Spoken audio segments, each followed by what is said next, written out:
These anniversary celebrations were held in Blantyre, a major city but not the capital. Since 1975, that's been Lilongwe, further north. The creation of a brand new capital has been one of the favorite projects of the president, who's been supervising it for 10 years. He shrewdly persuaded foreign countries, including South Africa, to put up the money for it. The new road, rail and air links that have come with the capital will help open up the country, especially the north, which is still relatively undeveloped. It's not perhaps as impressive as that other new capital, Brasilia, but Malawians are proud to show off Lilongwe when they get the chance. Because President Banda's seen to it for some time that Malawi has been out of the headlines and feature pages. Foreign journalists were banned until recently, when the president relented and called this press conference to put his point of view on various issues. He talked about the elections, his relations with other black African nations and with South Africa. But paramount in the president's future plans were domestic problems and the most basic needs of his people. I must see to the economic and social condition of the people of Malawi first. I've said to the people here that I want my people to be happy. When I say my people, I mean the people of Malawi. For my people to be happy, they have to have three things. First and foremost, food. Second, clothing. Third, a decent roof over their heads. In other words, housing.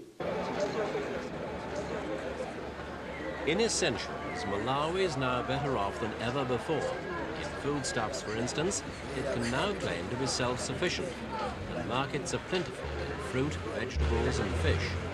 Most of it's produced by smallholders in what is still, after all, a basically agricultural country.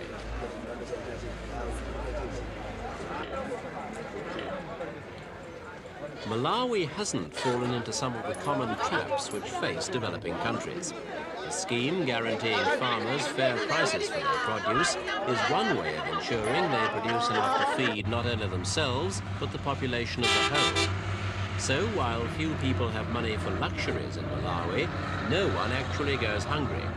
The standard of living is rising all the time.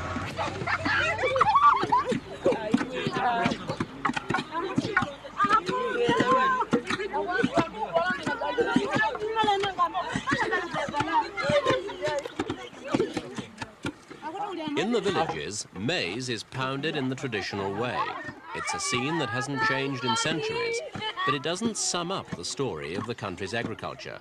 For nowadays, a tractor's just as common a sight, harrowing the fields of the larger farms.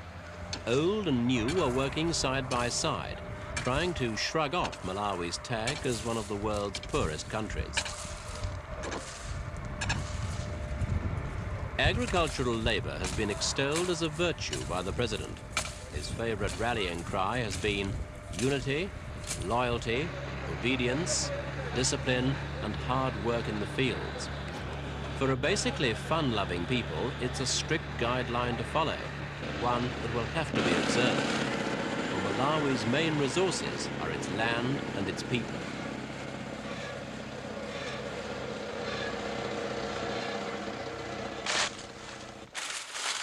Maize, the staple food crop, is grown on a large scale. This farm's owned by Dr. Banda himself. The estate manager here is a white Rhodesian, one of many who've left terrorist-affected areas in their own country to help run farms for Malawians. But most Rhodesian white immigrants work in tobacco, which has become one of Malawi's big export crops, together with tea and sugarcane. There's a drive-on by the government to encourage even small farmers to turn over to profitable cash crops like these. Bigger states are finding it hard to attract workers on the low wages they offer. The minimum daily pay isn't enough to buy a loaf of bread, though most Malawian families don't rely wholly on wages for their living. Most grow food of their own anyway.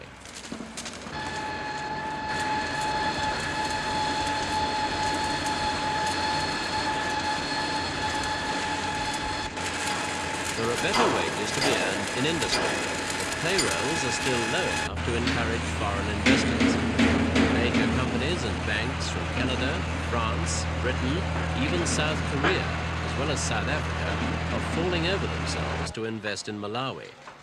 That's mainly because President Banda has always insisted on the prompt repayment of foreign loans.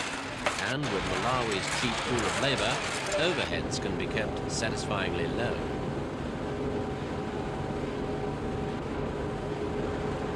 This textile mill outside Blantyre is typical of the kind of foreign development that's going on now throughout much of the country. It was the object of an $8.5 million expansion plan last year. The money came from the World Bank and the Commonwealth Development Corporation, bodies which are hardly likely to commit such sums to anything but gilt-edged investment.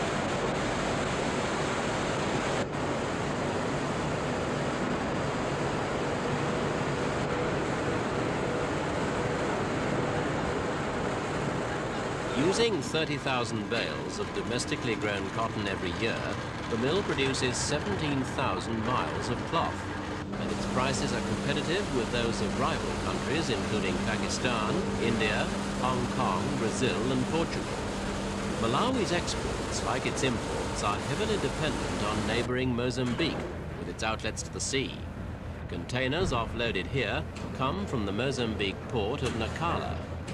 Being landlocked, Malawi is very vulnerable to future political change which could effectively block this lifeline. It's also a busy transit route for Zambian products on their way to the coast. One of Malawi's most important trade links by rail, road and air is with South Africa. A strange sight in the supermarkets of Malawi, row after row of foods from South Africa. Strange because member states of the Organization of African Unity have long boycotted South African goods as a retaliation against Pretoria's policy of apartheid.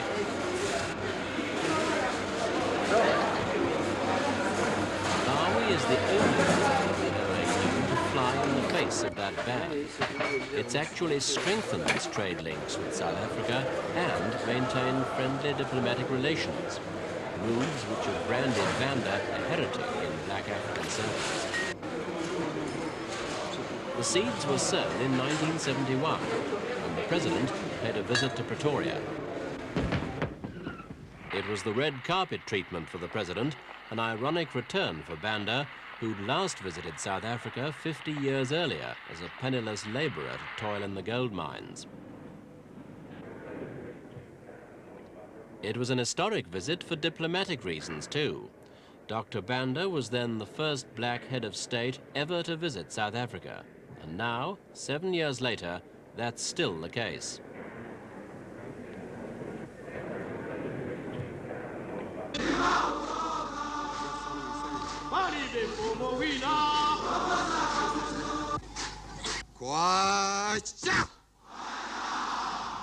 Freedom!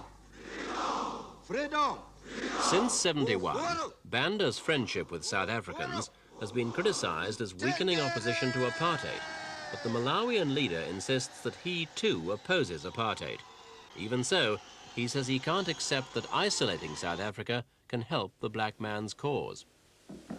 I deal with South Africa openly, not because I agree with the policy of South Africa. No, not at all. When I went there, I was amazed because the Africans here, African leaders, said that the Africans of the Union or the Republic would throw stones at me. Just the opposite. Thousands and thousands, literally, came to see me. For the first time, black and white in South Africa came together because I was the attraction. The white wanted to see me. The black wanted to see me. So much so that as a result of my being there, for the first time, top South African political leaders ate at the same time with Africans. As I am speaking to you, I'm getting letters from both black and white South Africa saying, you do not know what you have done for us. Your coming here did us a great deal of good. Please come again. When are you coming again? Because things have improved since you were here. We know that if you came again, they would improve even more. President Banda was clearly a welcome visitor to South Africa, and the situation works in reverse. For Malawi is one of the few African countries where South African tourists are encouraged to spend their holidays. Lake Malawi is particularly popular with them, and with Zambians and white Rhodesians as well.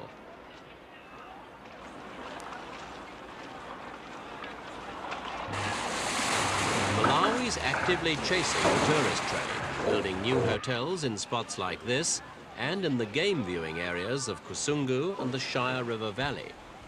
With many parts of Africa in turmoil, Malawi has one other prime advantage.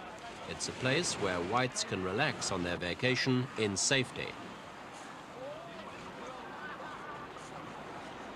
And so Malawi goes its own way, a very different kind of African state. One that's friendly with the OAU's enemy, one that resists the communist leanings of its neighbors, one that enjoys a healthy economic reputation. Different, too, in the way President Banda controls the very smallest details of everyday life. Malawi today is very much the Malawi of its leader. All his quirks and foibles, all his hopes and aspirations are embodied in the way life is lived here.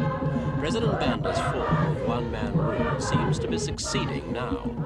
But he's already well into his 70s. He'll one day leave the arena, and the question must be, will his policies survive him?